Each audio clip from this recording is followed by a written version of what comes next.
Hello, I'm Kevin Koreski from FinishLineMultisport.com, and today I'm with Linsey Corbin, pro female triathlete out of Missoula, Montana. Linsey, let's talk a little bit about you getting into the sport of triathlon. What were you doing? What was your sport growing up as a child?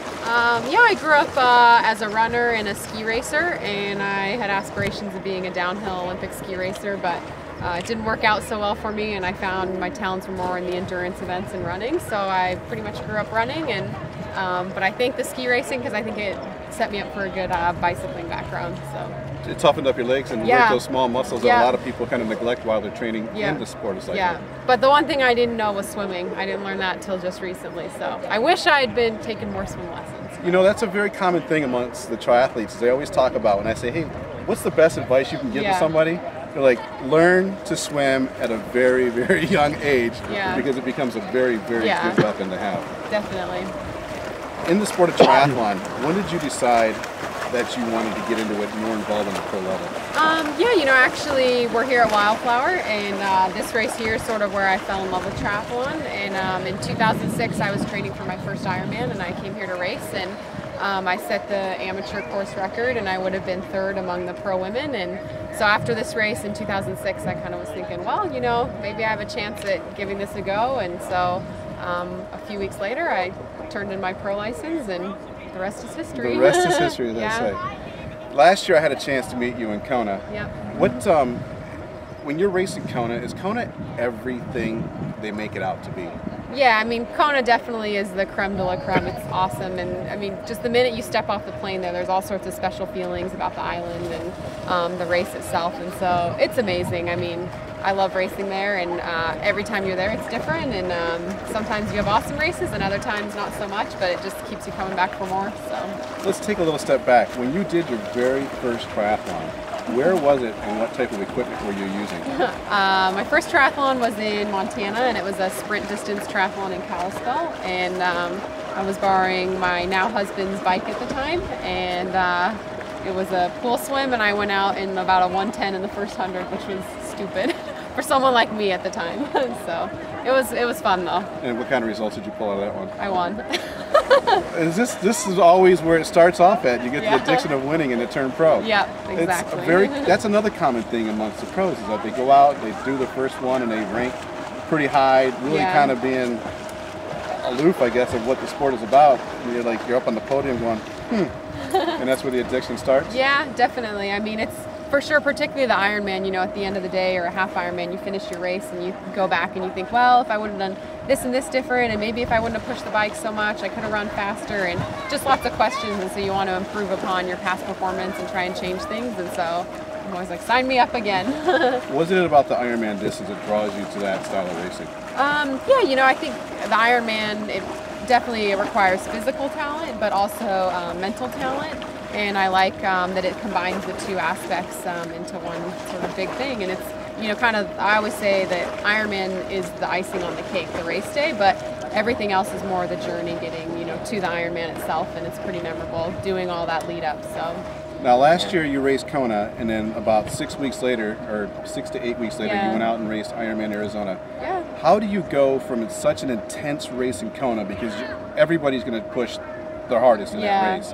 How do you go from that race, recover, get some training and fitness built up to go and pull off a very good finish in Arizona? Yeah, you know, I was a little disappointed with how I went in Kona. I agree, you know, it's pretty intense and you can cut the tension with a knife, you know, but I finished Kona and I wasn't that satisfied with how it went, and I had a lot of fitness from Kona, and when you do an Ironman, you gain a lot of fitness as well, and so I thought, you know, it's the end of the year. I didn't want to sit sort of all winter on a race I wasn't happy with. So I thought I'd go and race Arizona. And to be honest, I didn't do much. There's no fitness to be gained between Kona and Arizona. So I really didn't do much between Kona and Arizona, but sit around. So it was kind of nice. It's the 2-for-1 special. So I'm kind of tempted to do it again this year, but I'm not fully committed yet. Well, at least you didn't jump into Florida, which is earlier yet. No, I would not do Florida. So. No.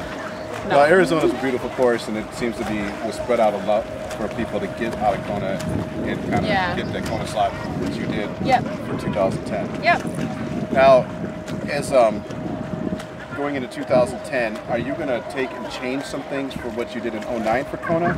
Or do you change things from year to year when it comes to the Kona race? Yeah, this year I'll be changing a lot of things. I started working with a new coach actually a few days after the Ironman in Kona, and he helped me prepare for Arizona. Okay. And so I've been working with a new coach, and it's a very different approach to training. And so yeah, I've definitely switched things up, but it's been working out well for me in 2010, and so I'm looking forward to Kona this year and Ironman Coeur d'Alene as well. Now, switching coaches, does that give you like are you doing it for a breath of fresh air? Or are you doing it because you think you plateaued, or what? How does it come about to say it's time to make us a change? Yeah, kind of a combination of things. You know, I think training had sort of plateaued for a little bit, and I was battling with some injuries and other sort of struggles, and I just was wondering if there was something else out there. I'd been working with the same coach for all of my career, and so I just wanted to try something different, and so far it's been working out well. So up to this point, what is your personal favorite, race and your favorite accomplishment to this point? Well, my favorite race we're here at Wildflower, so that's awesome, and my other favorite race is the Ironman in Hawaii. And I've had a lot of accomplishments. I mean, I think just getting to the finish line on good races or bad ones. Finishing 5th at Kona and First American was great. 2nd last year at Ironman Arizona, 9 hours and 14 minutes was awesome. So yeah, I don't know. I've been pretty lucky. You've been doing really well. Yeah, thank you. Where are we going to see you at for 2010 at Wildflower here? So I'm going to be focusing on Ironman Coeur d'Alene after this race. I'll do probably one more 70.3 before then, and then after Coeur d'Alene, it's all about Kona for me, and I'll be putting my eggs in the Kona basket. So. Are you going to spend most of your time training back home in Montana, or do you go down to Boulder, or do you go out to Tucson? I mean, there's so many new little spots in the United States and overseas. Do you partake in that, or you just stay within yourself at home? Yeah, this time of year I'll be staying home in Montana. Okay. In the winter, I leave. Get out of there. This year, this year I spent some time in California as well as Tucson. But the summer's the best in Montana. So good terrain. Montana is the new training hotbed, actually, that you didn't speak of. So. Well, I don't know if it's that or Pip's little tour out in Kansas. Yeah, exactly. It's a toss-up. They're like, let's see. All these girls are getting great results. Let's move over to them and see what's in the water, right? Exactly. So. 2010. What do you got for your sponsors this year? I'm sponsored by Zip Weaponry, but my big sponsors are Saucony running shoes, Cliff Bar, Scott Bicycles, Xterra wetsuits, SRAM, Big Sky Brewing Company. My coach is Matt Dixon of Purple Patch Fitness, and Oakley Sunglasses. Let's see what else we're forgetting here. And Matt coaches a few other guys that people have heard mentioned in some of his big races. My coach Matt works with Chris Lieto, Matt Lieto, James Cotter, Tyler Stewart, myself, Meredith Kessler. So he's got a good team. He's awesome. Yeah, definitely.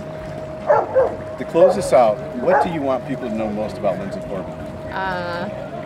Well, I wear a cowboy hat across the finish of every race to remind everyone that we do this for fun. And so, no matter what, if you win or lose, if you're 16-hour Ironman or 9-hour Ironman, we're here for fun. So, there you go. Once again, I'm Kevin Koreski. This is pro female triathlete Linsey Corbin. And Linsey, one quick question. Yep. Where can people see you on the internet? Do you have a website? Do you have Twitter and Facebook and all these things? Where can people follow you? LinseyCorbin.com, and I'm Linsey Corbin on Twitter and Linsey Corbin on Facebook.